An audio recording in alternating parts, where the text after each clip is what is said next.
بسم اللہ الرحمن الرحیم۔ شروع اللہ کے نام سے جو بڑا مہربان اور نہایت رحم کرنے والا ہے۔ عصر کا وقت وہ پرسکون لمحہ ہے جب سورج ڈھلتے ہوئے اپنی نرم کرنیں زمین پر بکھیرتا ہے اور فضا میں ایک روحانی کیفیت پیدا ہو جاتی ہے۔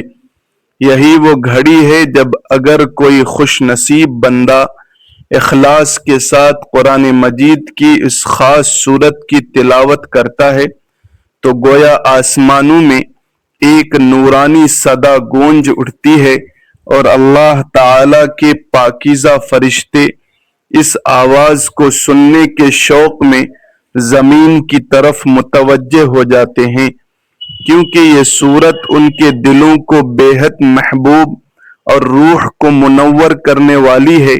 محترم ناظرین و سامعین، عصر کا وقت دن کے ان بابرکت لمحات میں سے ایک ہے جس کی عظمت اور فضیلت کا ذکر خود قرآن مجید اور احادیث مبارکہ میں صراحت کے ساتھ بیان کیا گیا ہے۔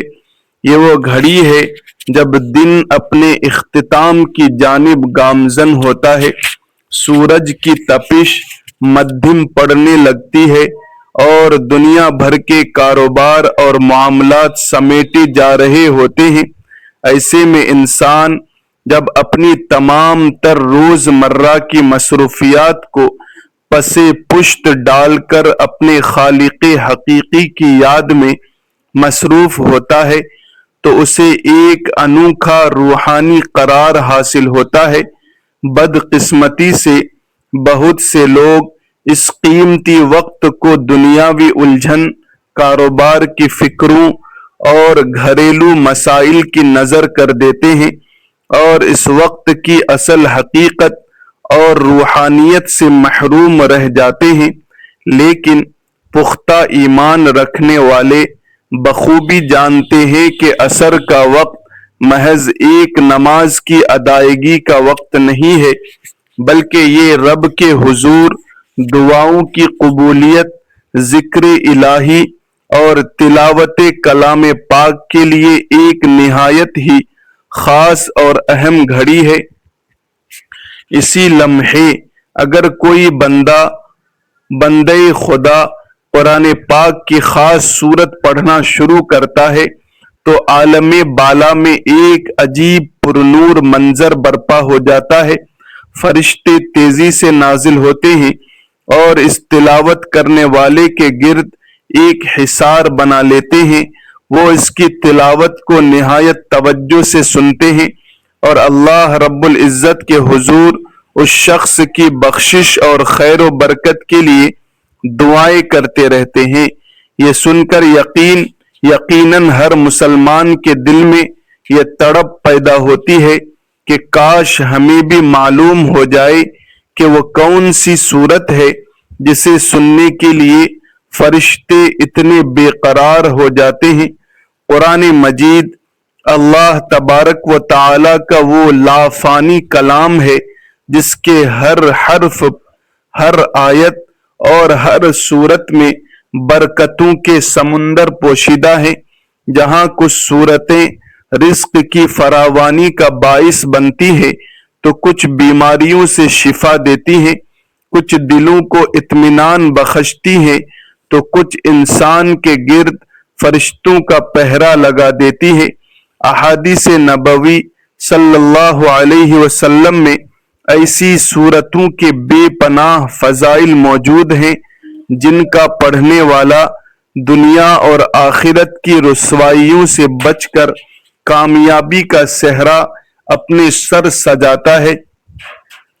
بعض سورتیں ایسی ہیں جن کے بارے میں حضور صلی اللہ علیہ وسلم نے فرمایا کہ وہ روز محشر اپنے پڑھنے والے کی شفاعت کریں گی، کچھ قبر کے عذاب کے سامنے ڈھال بن جائیں گی اور کچھ ایسی ہیں جن کی تلاوت پر فرشتے زمین پر اتر آتے ہیں۔ یہی وجہ ہے کہ ایک مومن کا قلب ہمیشہ اس تلاش میں سرگردہ رہتا ہے کہ وہ کون سا عمل کرے جو اللہ کو محبوب ہو۔ روایات میں ملتا ہے کہ جب حضرت اسید بن حضیر رضی اللہ تعالی عنہ رات کو سورۃ البقرہ پڑھ رہے تھے تو ان کا گھوڑا بے چین ہو کر بدکنے لگا۔ انہوں نے جب آسمان کی طرف نگاہ کی تو وہاں نور کے چراغوں جیسے بادل دیکھا۔ صبح جب یہ ماجرا حضور صلی اللہ علیہ وسلم کو سنایا تو آپ صلی اللہ علیہ وسلم نے ارشاد فرمایا کہ وہ فرشتے تھے جو تمہارا قرآن سننے آئے تھے، اگر تم تلاوت نہ روکتے تو لوگ انہیں اپنی آنکھوں سے دیکھ لیتے۔ اس واقعے سے واضح ہوتا ہے کہ قرآن کی بعض سورتوں کی تاثیر فرشتوں کو بھی زمین پر کھینچ لاتی ہے۔ جو بندہ اخلاص سے اسے پڑھتا ہے اس کے دل کے زنگ دھل جاتے ہیں اور اثر کے وقت اس کے روحانی اثرات اس لیے دو چند ہو جاتے ہیں کہ یہ وہ وقت ہوتا ہے جب دن اور رات کے فرشتوں کی ڈیوٹیاں تبدیل ہو جاتی ہیں اور وہ اللہ تبارک و تعالی کے دربار میں بندوں کے اعمال کی رپورٹ پیش کرتے ہیں۔ یہاں یہ بات سمجھنا ضروری ہے کہ وقت کی یہ تبدیلی صرف آسمانی نظام کا حصہ نہیں ہے بلکہ انسانی زمین کے لیے ایک تعزیانہ ہے کہ ہمارا ایک اور دن نامہ اعمال میں درج ہو کر بند ہونے والا ہے۔ جو لمحات گزر گئے وہ کبھی لوٹ کر نہیں آئیں گے، اسی لیے اثر کا وقت محاسبہ نفس کا وقت ہوتا ہے۔ جب ایک مومن بندہ اپنے ہاتھ میں قرآن کریم پکڑتا ہے تو گویا وہ اپنے رب سے اس بات کی گواہی دے رہا ہوتا ہے کہ اے اللہ، میں نے اپنے دن کا اختتام تیری رضا اور تیرے کلام کے ساتھ کیا۔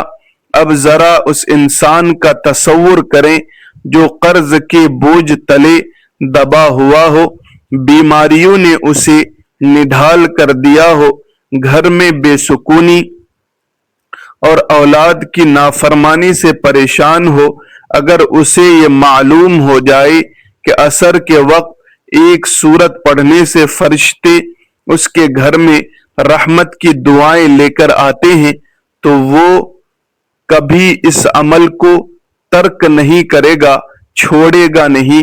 آج ہم اس لیے پریشان ہیں کہ ہم نے قرآن کریم کو چھوڑ کر موبائل اور دنیاوی فضول گوئی کو اپنا لیا ہے۔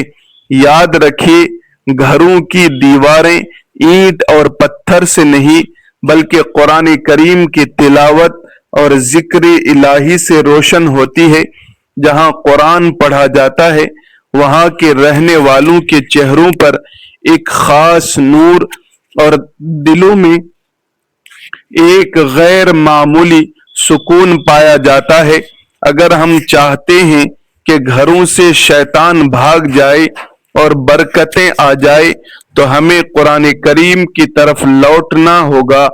عصر کے وقت اس سورت کی تلاوت سے رزق میں کشادگی ہوتی ہے، دشمن مغلوب ہو جاتے ہیں اور دل سے ہر قسم کا خوف ڈر زائل ہو جاتا ہے۔ حضرت نبی کریم صلی اللہ علیہ وسلم نے فرمایا کہ بہترین شخص وہ ہے جو قرآن کریم سیکھے اور سکھائے۔ یہ کتاب صرف ثواب کے لیے نہیں بلکہ زندگیوں میں انقلاب لانے کے لیے آئی ہے۔ جب کوئی اس کتاب سے جوڑتا ہے تو اس کے اخلاق اور معاملات خود بخود سنور جاتے ہیں۔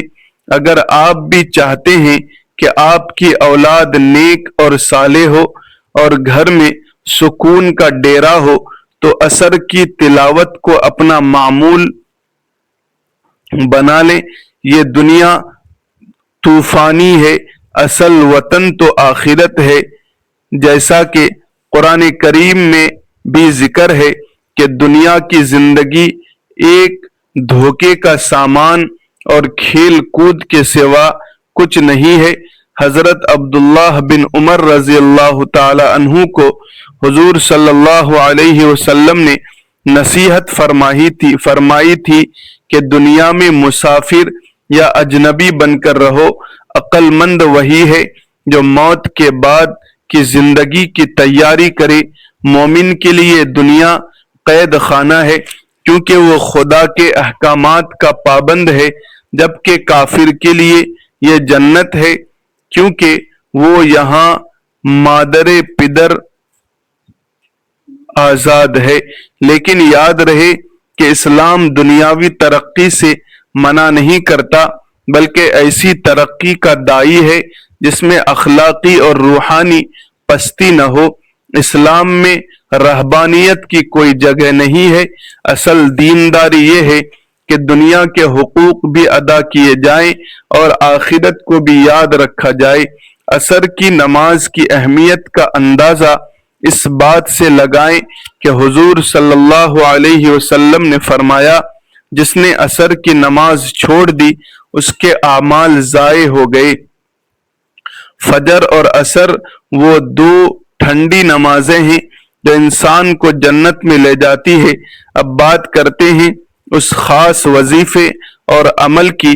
آپ نے عصر کی نماز کے بعد اول اور آخر درود پاک، درود ابراہیمی پڑھنا ہے، پھر ایک بار سورہ یاسین اور اس کے بعد 21 مرتبہ سورۃ العصر کی تلاوت کرنی ہے۔ سورۃ العصر اگرچہ مختصر سا سورت ہے، لیکن امام شافعی رحمت اللہ علیہ فرماتے ہیں کہ اگر لوگ صرف اسی سورت پر غور کر لیں تو یہ ان کی ہدایت کے لیے کافی ہے۔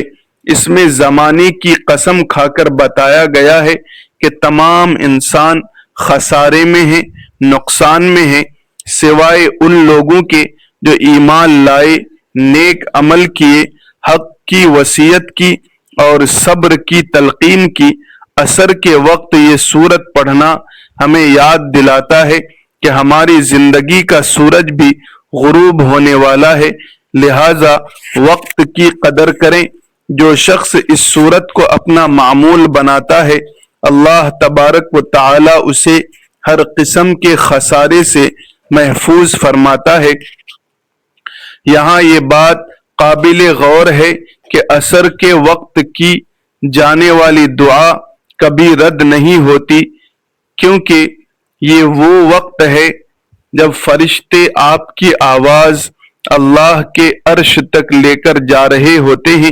سورۃ العصر کی تلاوت مکمل کرنے کے بعد اپنے ہاتھ اٹھا کر عاجزی کے ساتھ اللہ تبارک و تعالی سے مغفرت اور اپنی جائز حاجات کے لیے دعا کریں۔ یقین رکھیں کہ وہ اپنے بندوں کو کبھی خالی ہاتھ نہیں لوٹاتا۔ دعا ہے کہ اللہ ہمیں قرآن پاک سے سچی محبت، وقت میں برکت، صبر و استقامت عطا فرمائے، ہمارے بیماریوں کو شفا دے، رزق میں وسعت اور برکت نصیب کرے، دلوں کو حسد و کینہ سے پاک رکھے اور ہمیں اپنی رضا کی حالت میں دنیا سے رخصت فرمائے، اپنی قبروں کو جنت کا باغ اور محشر میں نبی کریم صلی اللہ علیہ وسلم کی شفاعت نصیب کرے، آمین۔ اس پیغام کو نیکی سمجھ کر آگے پہنچائے، شاید آپ کے ذریعے کسی کی زندگی سنور جائے۔ چینل کو سبسکرائب بھی کر دیجئے گا۔ جزاکم اللہ خیرا کثیرا۔ السلام علیکم ورحمۃ اللہ وبرکاتہ۔